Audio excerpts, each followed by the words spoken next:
PT Multistrada Arasarana Tbk telah melantai di bursa sejak 15 tahun lalu. Rekan Cikal Multazam akan menyampaikan berbagai informasi untuk Anda. Silahkan Cikal. Ya baik, terima kasih Rudi dan pemirsa. Saham PT Multistrada Arasarana Tbk telah menjadi salah satu pilihan di pasar modal. Kendati demikian, akhir-akhir ini saham publiknya menjadi sangat minim. Kita simak datanya.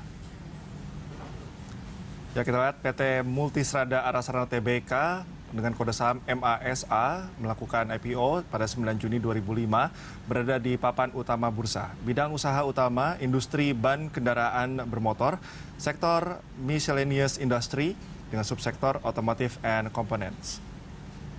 Ya, kita lihat untuk pemegang saham MASA ini sebanyak 99,64% dimiliki oleh Sokensa Compagnie General de Establishment Michelin sebesar 9,15 miliar dan sebesar 0,36% dimiliki oleh publik.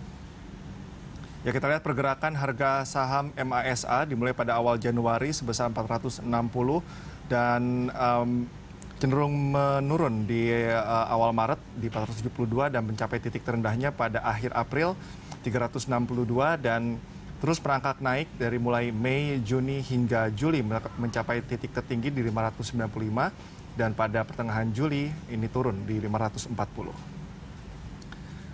Ya baik, demikian informasi yang dapat saya sampaikan. Saya kembalikan ke rekan Rudi Andanu. Baik, terima kasih Cikal Multazam. Dialog kita lanjutkan kembali masih bersama Edwin Sebayang. Mas Edwin, ini kalau kita melihat gerakan dari saham massa yang disampaikan rekan Cikal tadi, ini agak berbeda dengan kebanyakan saham ya. Iya. Biasanya dia Januari, Maret turun karena pandemi, terus dia masih flat begitu. Ya. Tapi kalau kita melihat punya masa ini, itu sudah melonjak jauh sebetulnya.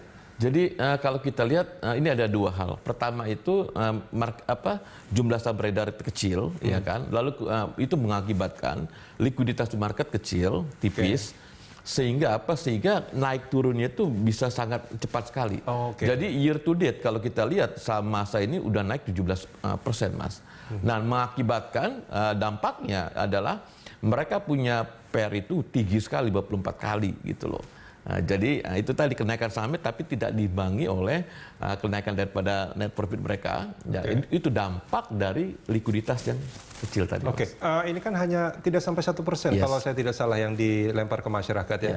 Ini sebetulnya kalau kita melihat kecilnya saham di publik, ini dampaknya terhadap harga sahamnya seperti apa sebetulnya? Apakah ini jauh lebih baik kalau kita melihat dia naiknya cukup signifikan? Ya itu tadi, karena mungkin pemegang saham yang sekarang, yaitu Michelin, mereka tidak mau mungkin masyarakat memiliki banyak saham mereka, yang mereka ambil 99%. Sampai 99%. Iya, lalu kalau kita lihat, mereka kalau secara implisit artinya mereka percaya ini perusahaan akan mengalami keuntungan ke depannya.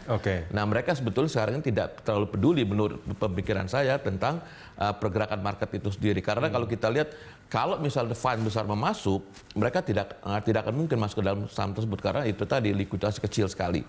Nah, lalu kedua, mereka tidak punya keuntungan untuk dapat pemotongan pajak. Tapi mereka berpikir mereka mau memiliki semua. Dulu kasus seperti HM Sampurna, ya kan masih ingat ketika diambil oleh Philip Morris, itu habisin di market. Tapi setelah mungkin mereka melakukan konsolidasi, ya pasti nanti mereka mau saham itu nanti akan mengalami kenaikan, tetapi lebih mencerminkan kondisi pasar. Nanti pada saat itu saya perkiraan saya baru mereka akan melemparkan lebih banyak lagi seperti kasusnya AMSP. Cuma menarik ini kalau kita melihat saham massa ini, secara penjualan omset turunnya sangat signifikan gitu kan, tapi sahamnya itu naiknya juga signifikan. Ini kan agak sedikit kontradiktif artinya antara kinerja perusahaan dengan kinerja sahamnya. Ya, itu tadi karena kenaikan saham itu tidak mencerminkan kinerja fundamental karena tipisnya dari volume perdagangan tadi. Tipis. Jadi kalau namanya tipis, ya mereka terserah mau bawa kemana. Karena dengan tadi pagi saya sempat melihat dengan hanya 100 lembar aja naik saham dari 540 ke 580. Jadi itu tidak mencerminkan kondisi market sebenarnya, Mas. Seperti itu. Nah, ini dengan kinerja saham yang seperti itu, Anda perkirakan ini saham massa akan seperti apa sampai akhir tahun? Iya, kalau kita lihat sih ini dengan kinerja nanti akan saya lihat tahun ini akan lebih bagus sebetulnya nanti di kuartal 3/4 ketimbang di tahun lalu ya. Karena mereka akan berupaya untuk mengenjot penjualan daripada kendaraan roda 4 dan 2 dan juga truk. Saya melihat bisa ke 610, setelah itu 680. untuk dari saham massa tersebut. Oke. Nah, kalau kita melihat jumlah saham yang dilempar ke publik ini kan hanya berapa? 0,3 ya? Iya. 0,3% gitu. Nih, kalau menurut Anda untuk membuat kinerja saham itu betul-betul bisa mewakili kinerja perusahaan, Ya, sebaiknya sampai berapa persen? Paling tidak. Gitu. Minimal sekitar 20-30%. 20-30%. Iya, 20-30%. Oke, ini artinya dengan hanya tidak sampai 1%, ini nampaknya perusahaan pemegang saham sekarang mungkin begitu yakin dengan produk mereka. Yes. Mereka tidak peduli harga saham seperti Iya. apa, mereka tapi yakin dengan produk mereka. Iya, mereka mau fokus dulu pada perbaikan kinerja fundamental mereka. Setelah nanti bagus, otomatis pemegang saham mana sih nggak ada pemegang saham yang mau naik sahamnya, baru mereka nanti akan melempar lebih banyak ke publik, sehingga nanti bisa diserap oleh pasar, harga akan meningkat sesuai dengan kondisi keuangan mereka. Meskipun sebetulnya di pasar ban sendiri ini sebetulnya nggak mudah untuk bersaing karena masih banyak market leader di situ kan. Tapi mungkin mereka ya tadi menggunakan nama besar Michelin, ya kan, lalu juga menggunakan expertise di teknologi, lalu di pemasaran. Karena mereka pasti akan menggunakan jaringan pemasaran Michelin di seluruh dunia, karena kan mereka punya basis ekspor tadi kan. Lalu di lokal juga mungkin mereka lebih gencar nantinya. Jadi saya melihat mereka, saya cukup yakin pasti Michelin akan menerapkan strategi mereka yang jitu, Mas. Mas Edwin, terima kasih banyak sudah hadir bersama kami di Corporate Action.